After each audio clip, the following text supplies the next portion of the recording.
So stand by. We're about 20 seconds away to go with Stephanie Chan and the media call.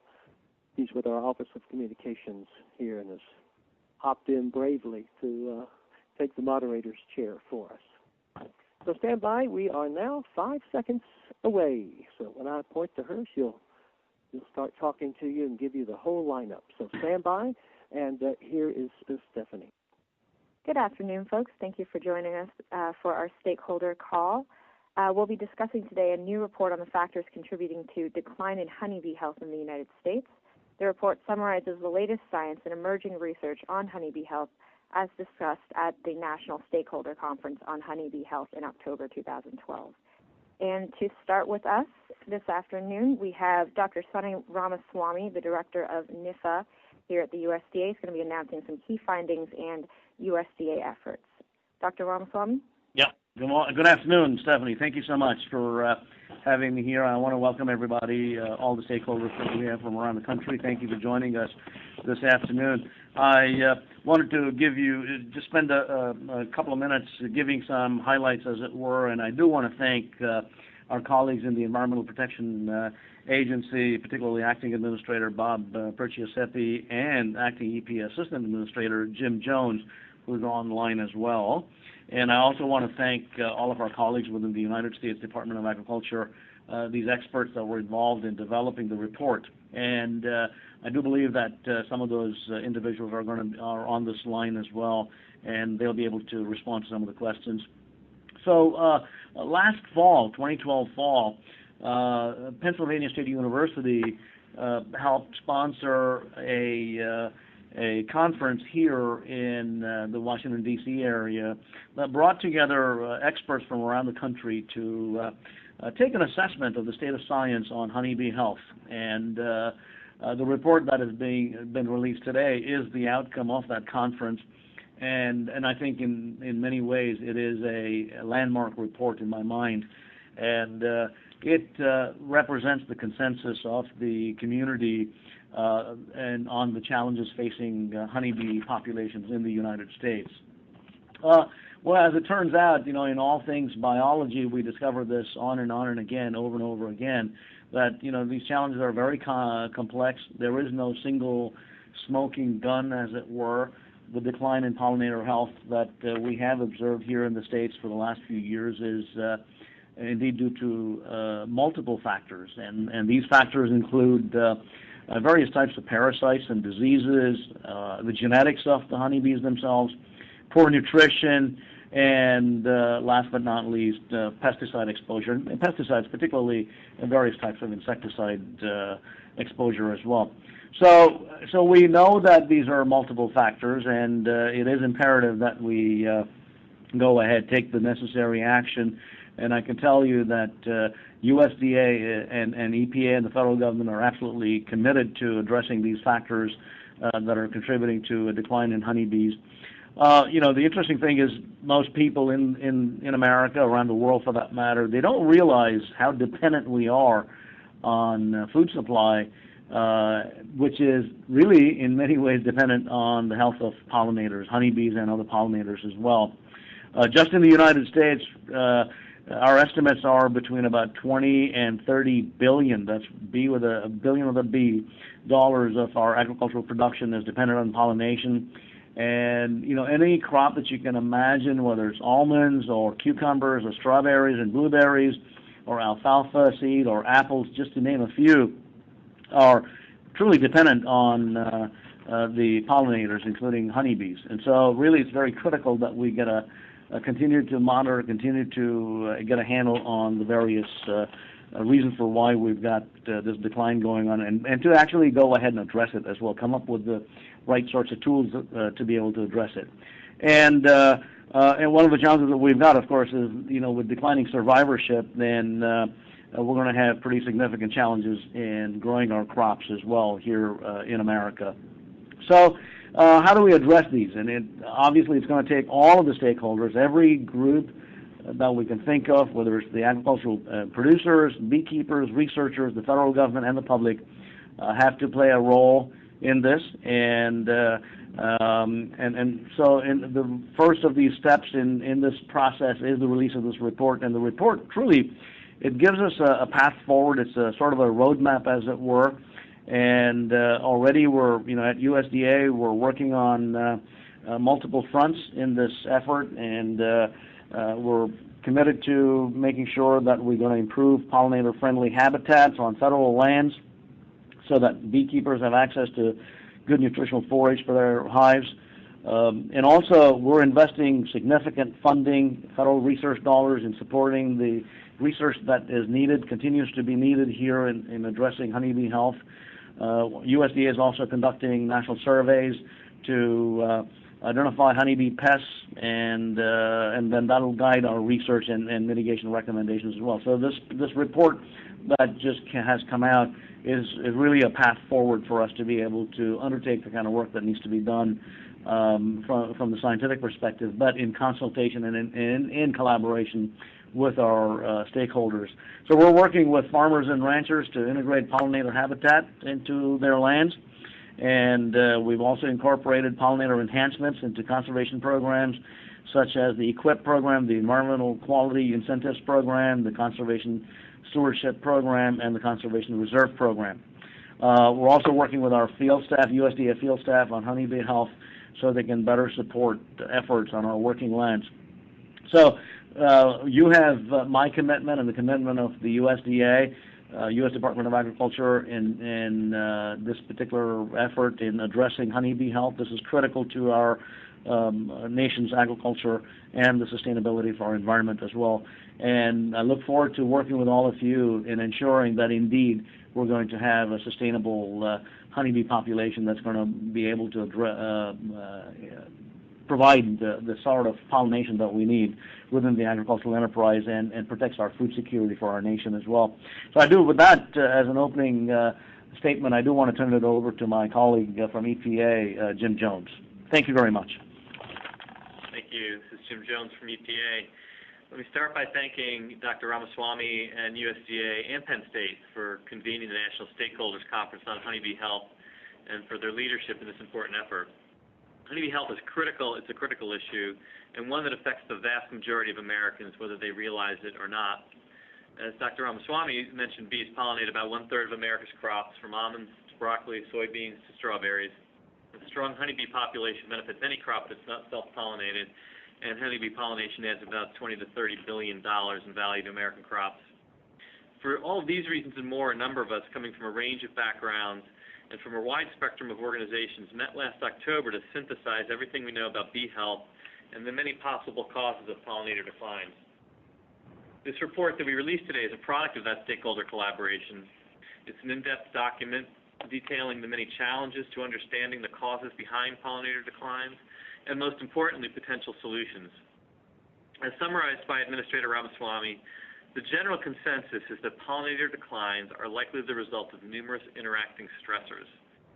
This includes poor nutrition, which is related to a lack of habitat with adequate forage for bees, parasites, pathogens and diseases, lack of genetic diversity in honeybees, and exposure to pesticides. The good news is that as the report indicates, there are a range of research and policy steps that can be taken to address all of these stressors. I'd like to take a few minutes to outline the actions EPA is currently undertaking to reduce pesticide exposure and risk to pollinators.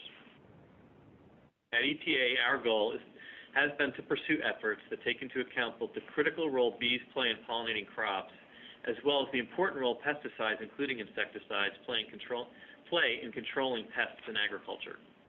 Working with beekeepers, growers, pesticide applicators, pesticide and seed companies, as well as state lead agencies and the Extension Service in USDA, we are advancing new equipment and formulation technologies, performance standards, and label changes that will reduce pesticide exposure to bees when they are foraging. We are also sharing best practices with beekeepers on the use of pesticides to control varroa mites in their colonies. With our partners, we are finding ways to minimize the release of pesticide-contaminated dust during planting. New planting technologies are being field tested this growing season and should be widely available next year. In the meantime, the development and implementation of best management practices are ongoing, and both will progress as new technologies and methods are developed. In addition, we are working with USDA to establish web-based venues so we can share evolving best management practices with a wide audience. We also know that education is important. That's why EPA is collaborating with state agencies in the North American Pollinator Campaign to advance education and training modules in pesticide applicator certification courses. We also know that enforcement is important. Later this month, EPA will issue new enforcement guidance to federal, state, and tribal enforcement officials to enhance investigations of bee kill incidents. We are continuing outreach to stakeholders to ensure all are aware of the many ways they can report bee kill incidents to EPA. Finally, let me also mention that EPA is already implementing new data requirements and risk assessment approaches for pollinators. These advances are based on public external scientific peer review that was held in the fall of 2012, and they reflect a collaborative effort with experts in California, Canada, and Europe, including both regulatory authorities and scientists. These new techniques will ensure studies do a more thorough job of assessing the sublethal effects of pesticides on all life stages of the honeybee, as well as effects on colony health in field settings. Let me close by reiterating that at EPA, we are committed to finding and implementing a wide range of actions to effectively address the complex and varied stressors facing pollinators in this country. Working closely with USDA and the many partners who share our commitment to solving this challenge, I'm confident that we will be able to protect American honeybees and preserve the many benefits they provide for generations to come. Thank you. Thank you so much, Dr. Ramaswamy and Mr. Jones. We're going to now move into the question and answer portion of the call this afternoon. Just a heads up, you want to press *1 to submit a question. And we're actually joined by Jim Jones, the Acting Assistant Administrator from the EPA Office of Chemical Safety and Pollution Prevention, as well as our own Dr. Jeffery Pettis, the bee research lead with the USDA Agricultural Research Service. Folks, again, it's *1 if you want to ask a question.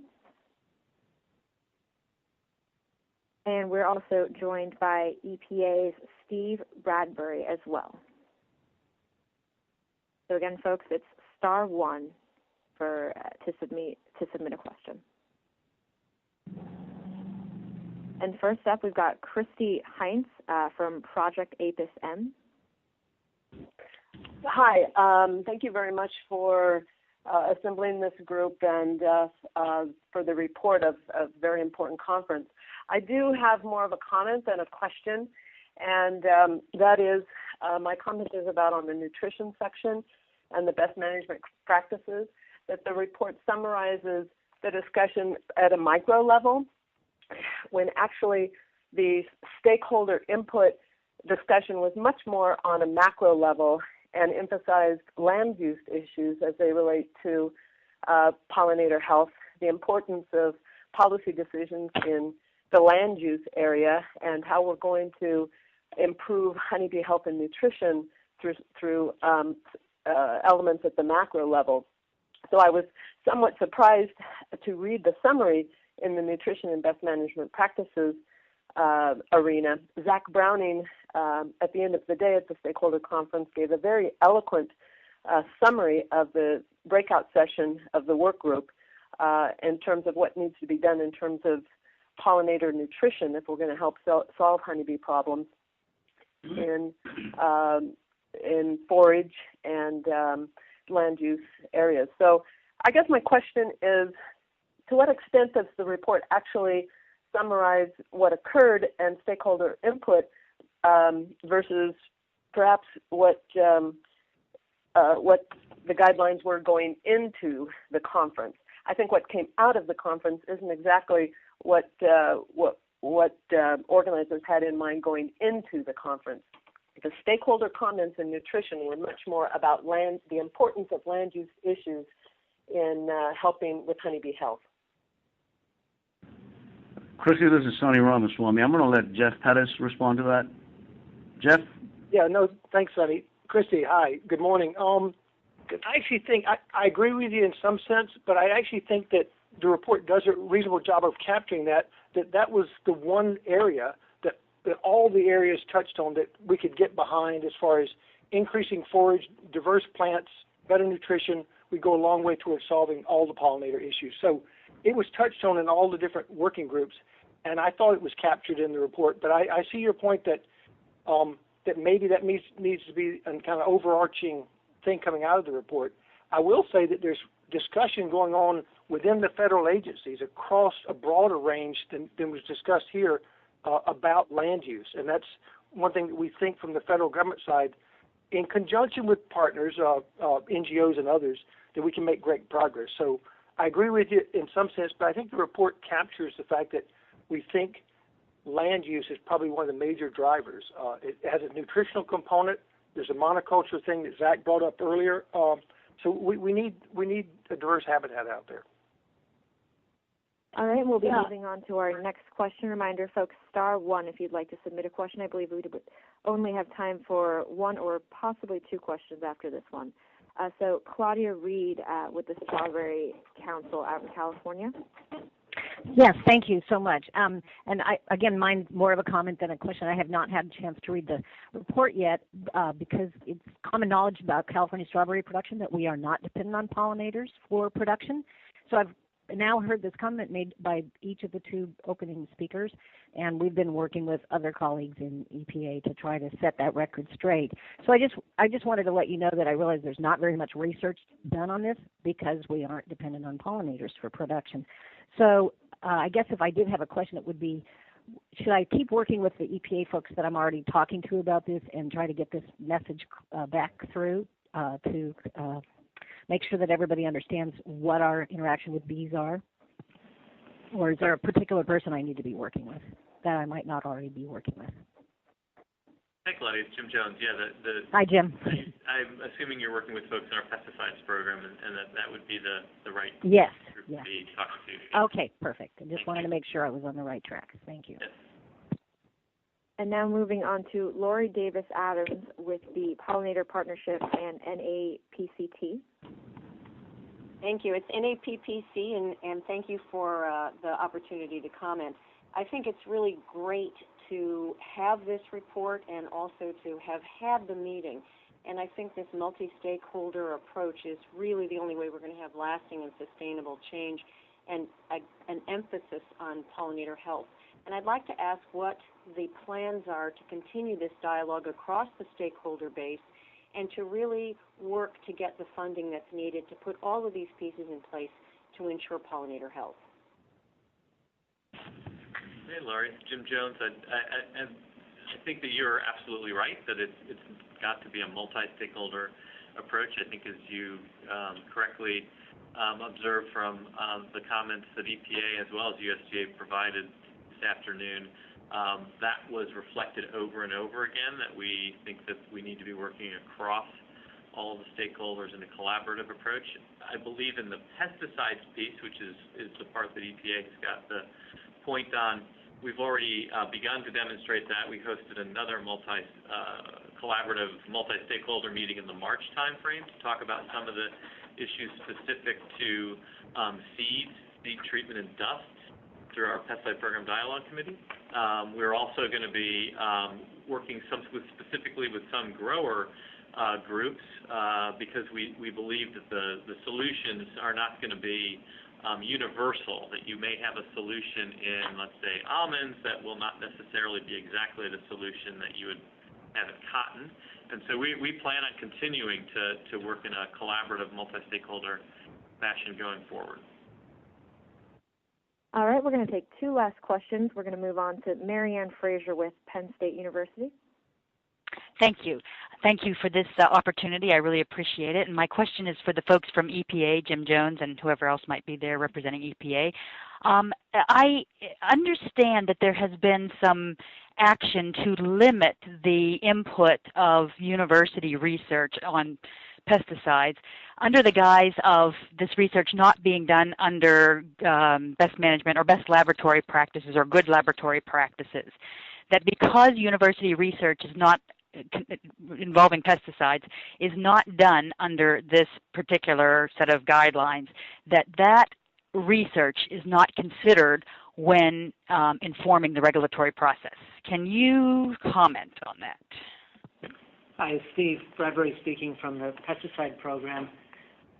I want to make it really clear that we use all best available information in our risk assessments, and so we're using not only information supplied by the registrant as required under federal statute, but we also search the scientific literature and use all the information that's available. I think in some of the discussions around how data is integrated into a risk assessment, there can be different uses of different kinds of data based on the study designs. So I just want to make it clear we use all the best available information in our risk assessments. We don't. So there is currently no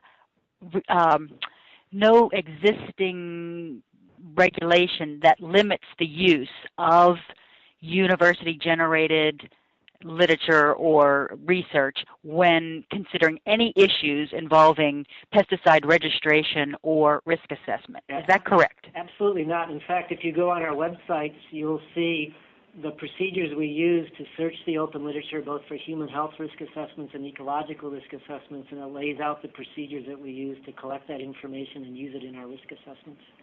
Okay. All right. Thank you very much.